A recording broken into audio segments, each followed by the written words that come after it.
Welcome to my first ever episode on my YouTube channel, Eat, Move and Be Healthy. On this, the launch episode, I thought I would lay out my intentions, just introduce myself, give you an idea of what I'm about and just my general philosophy on healthy living.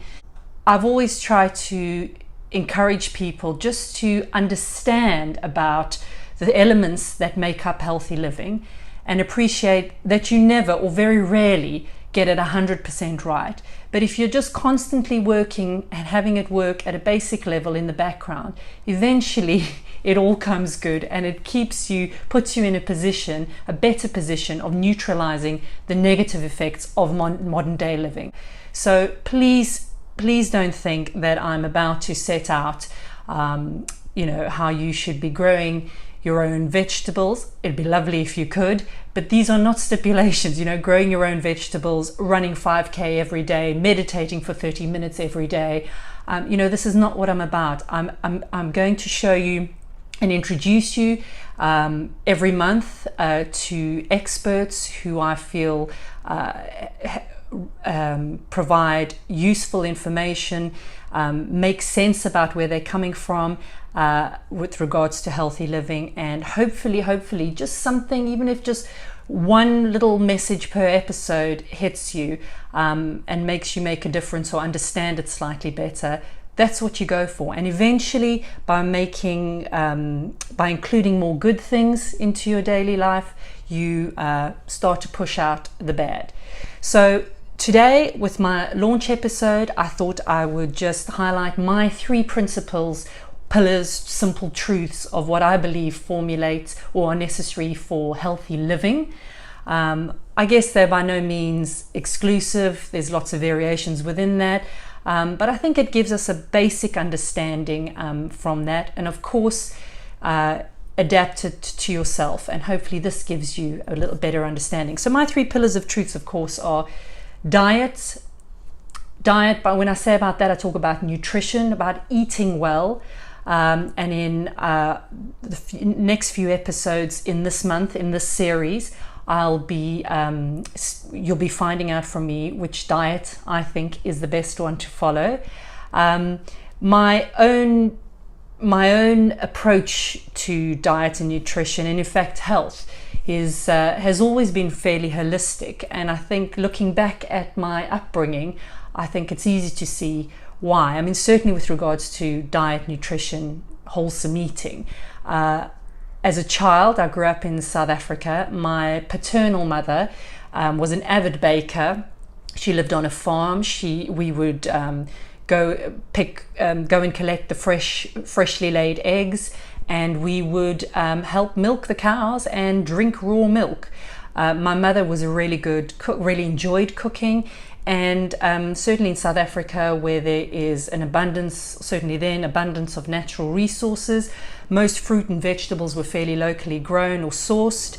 And also there's a big culture of home industry in South Africa. So you were always eating some neighbor's homemade jam or chili or sauces and things like that. So I was always exposed to home healthy cooking. Eating out was certainly a treat, and as was takeaway food. But don't get me wrong, I ate sweets, I ate processed foods, but for the most part, at least 80% of my diet was wholesome, natural home cooking. So I think that's a very essential part of healthy living. I look today at my own son. I mean, he eats sweets, he eats the other things, but if you maintain a general approach at eating as healthy as you can or as wholesome as you can, where you can, then the odd time when you're caught out at the airport and there's only a kiosk with ready-made stuff, your ability to neutralize those effects the effects of those bad foods within your body is much stronger. The other pillar or element of my healthy living, of course, is exercise. And when I say exercise, I'm referring to movement. Again, growing up in South Africa with really warm climate, very outdoor living type of outdoor lifestyle in South Africa, And also TV only started at 5-6 o'clock at night, so there were fewer distractions in that respect, and safer times, I guess. You were out on your bike, you got around, no cell phone, so you had to cycle to your friend's house. So just the nature of living, growing up as a child in South Africa was very outdoorsy. My father was a professional footballer, so I grew up, I wasn't around, he retired from professional football in my early days, when I was really young, so I don't recall watching him play, but certainly did grow up alongside a football pitch as my father continued to play socially. So I guess seeing him be active, that kind of filtered through at some point, but also seeing the social side and social element of mixing with other people who have a similar interest in sport, in exercise, I think filtered through.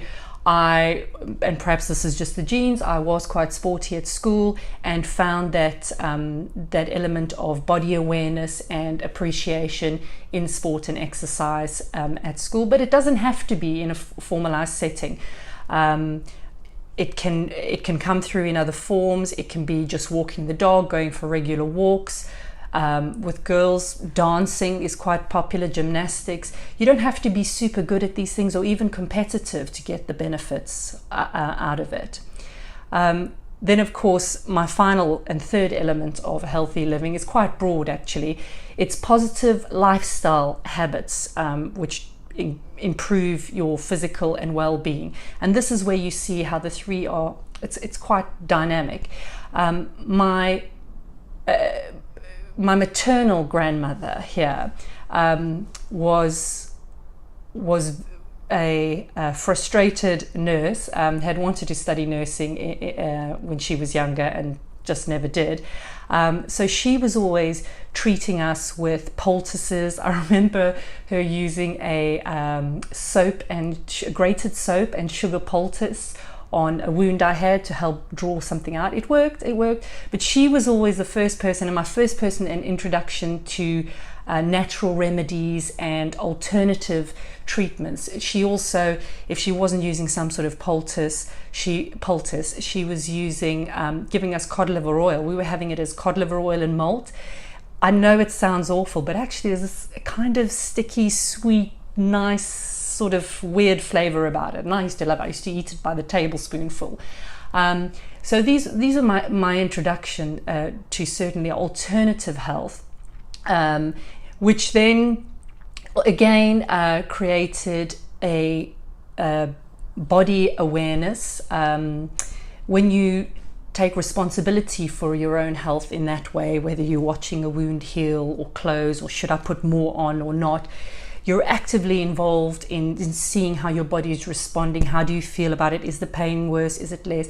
And I think that's often what's lacking in our involvement and obsession with conventional medicine. I don't for 1 minute think it doesn't have its place. Of course I do. I'm quite actually in favor of an integrated approach, but certainly growing up and seeing that I very comfortably I was very comfortable with taking responsibility for my own health and helping myself first. And I think sometimes that's lacking in our modern day approach to health.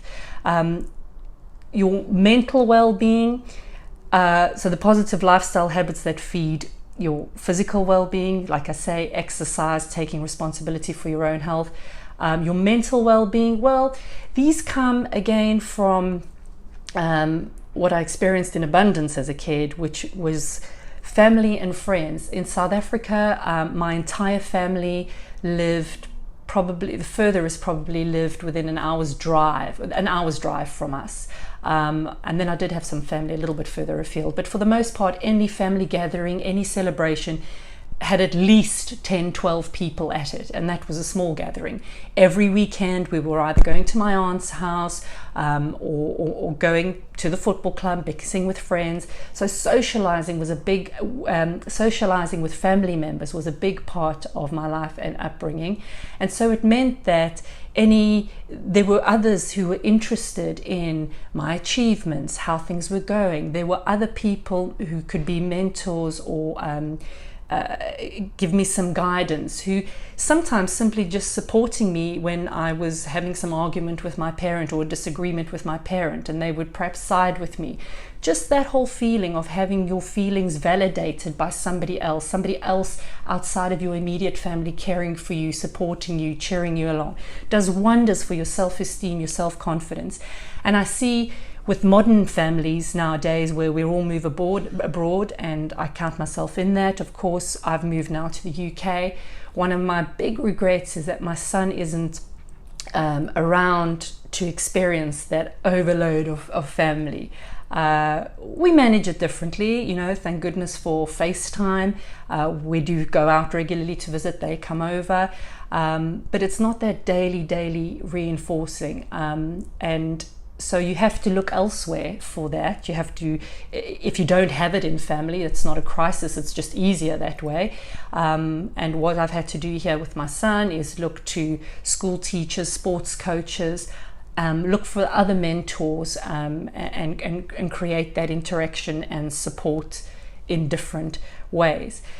So family, socializing becomes quite important for your mental health, and that can also come through getting some sort of being friendly with the neighbors, being friendly or getting involved in a church group, being involved in a regular thing where people are, their main premise is to be caring, supportive and encouraging. You can find that in school groups, you can find that in hobby groups, but anything really that just surrounds you with people who are like-minded, who reinforce your feelings and outlook on the world, that can do wonders for your mental well-being. I think if we keep those three elements in mind, those three truths: diet and exercise, diet, nutrition, exercise, movement, and positive lifestyle habits,